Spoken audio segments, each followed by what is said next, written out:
do you want to do this on like our weekly call when I'm presenting to them? You give me live feedback. We can have like a whole back and forth where you can ask me questions about the candidate. Let them know that you do need feedback to do a good job, but give them a couple of options of how they can give you feedback. Do they prefer emails? Do they prefer a client portal? Do they prefer a Google form? So give them a couple of options to really tailor it to them, because ultimately you want to make the hiring manager's life easiest, right? Initiating becoming a hiring machine sequence in 3, 2, 1.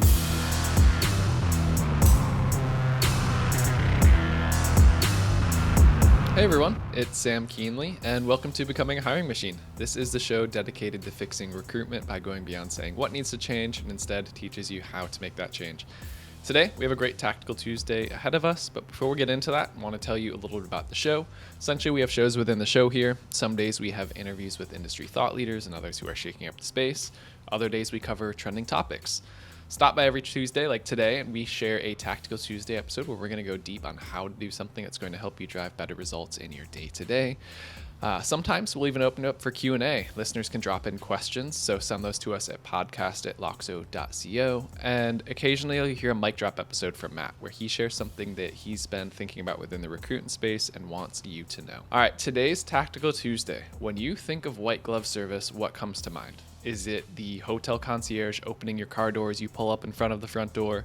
Is it the restaurant maitre d' carrying over a platter containing 10 different cuts of steak for you to choose the one that you'd like to have prepared fresh for you that night? So let's make this a little bit more relevant for you now. When you think of white glove recruiting service, now what comes to mind? And that, my friends, is exactly what Vivien is joining us to talk about today. So Vivien, welcome back. Hi, Sam. Thanks for having me. Yeah, I love it. So this was a good one that you brought up. So white glove service as a recruiter. Tell me a little bit more about that. What I personally equate with white glove service as a recruiter typically relates to executive search.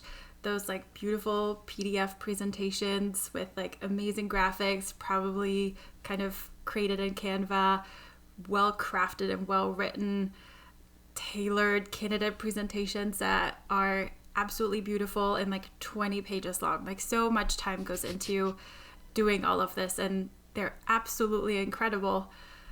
But at some point I kind of started wondering, is white glove service like what you think your client or customer wants, or is it what they actually want, what would make their life easier and help them, right? And because I worked I was a temp executive assistant for about 3 weeks. And the one thing that I learned with working with executives is that they're very busy and they just want snippets of information so that they can make a decision immediately.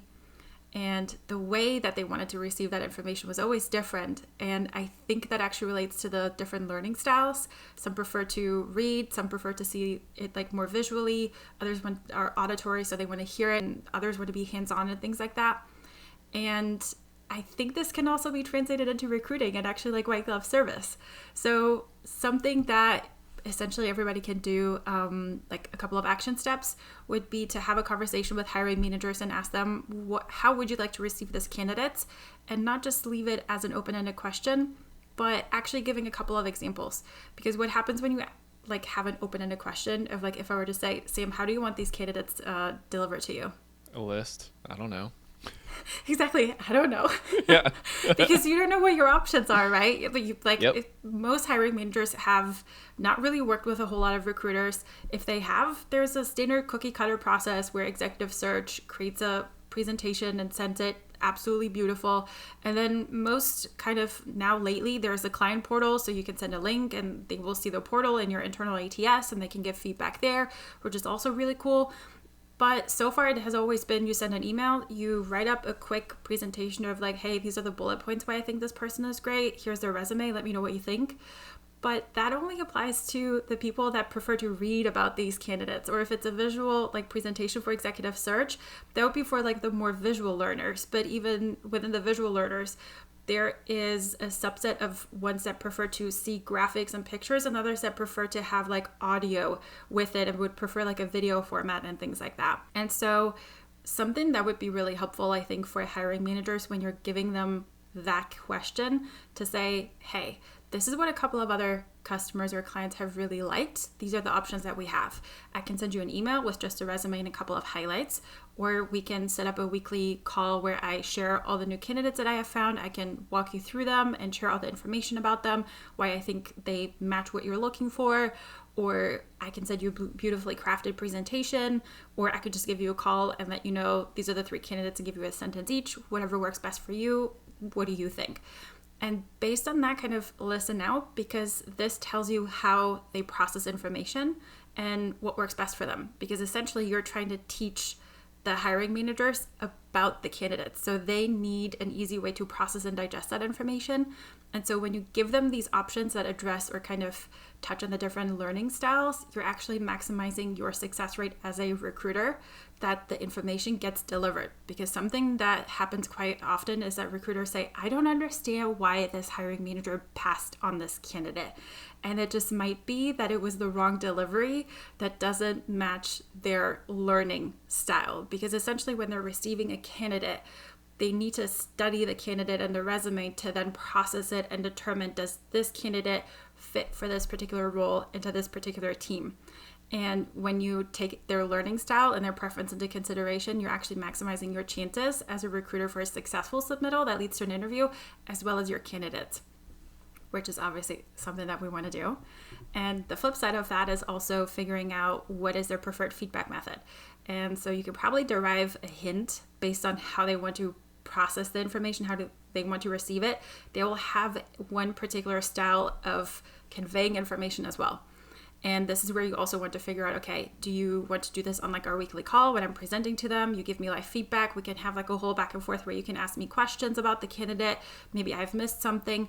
Really let them know that you do need feedback to do a good job, but give them a couple of options of how they can give you feedback. Do they prefer emails? Do they prefer a client portal? Do they prefer a Google form?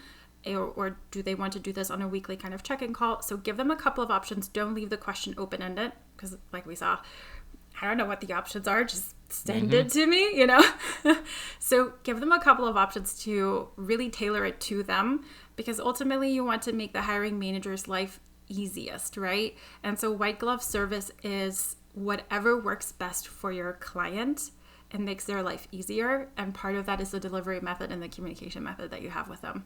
Yeah, that's so brilliant. And it's so simple when you really think about it. So many of us overthink, I need to provide the best white glove service possible. And it's what you think white glove service is.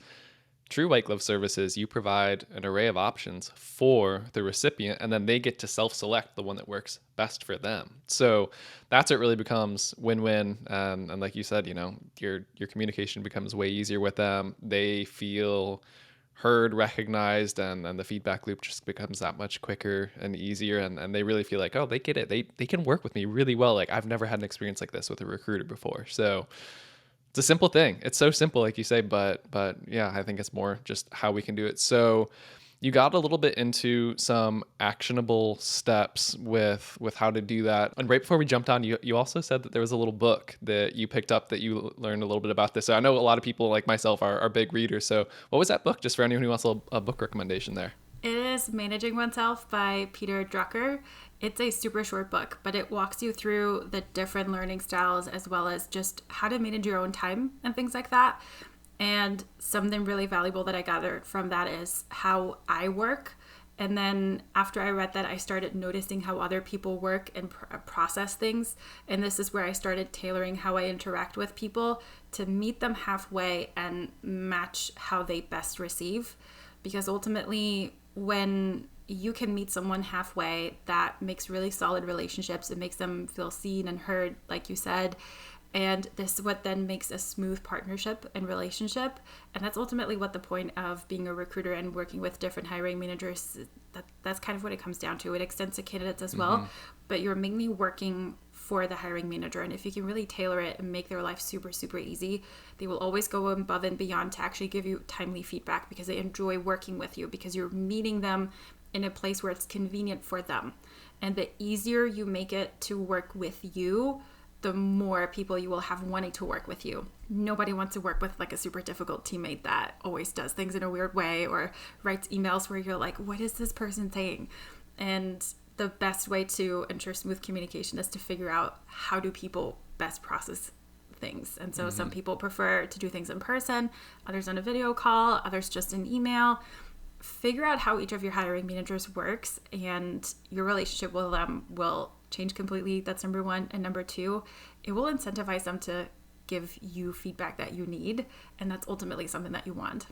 Yeah. So pick up that book and just pay attention to this when you engage with others, when you have, whether it's people who report to you, hiring managers you work with, people that you report up to. But like, if you send a request, are they replying back via email? Are they sending you a Slack? Are they sending you a voice memo? Are they saying, let's hop on a call and talk through? Are they sending you a Loom where they just, just go on a 5-minute ramble of brain dump? So you'll start to pick up on that, and you'll also notice really quickly where it's not just the one way that you think is the best way, but everyone does operate a little bit differently. So this was a fun one. I know it was a little bit different in a way of some of the things we talked about, but I think it's one of those little, I hate the word hack, but it almost is like, it's a little hack for you to think about with how to just work better with the hiring managers. So this was a great Tactical Tuesday. Thank you as always for coming on the show, sharing this knowledge with us. And I know I'm looking forward to many, many more of these this year moving forward. So as we wrap, Becoming a Hiring Machine is a production of Loxo.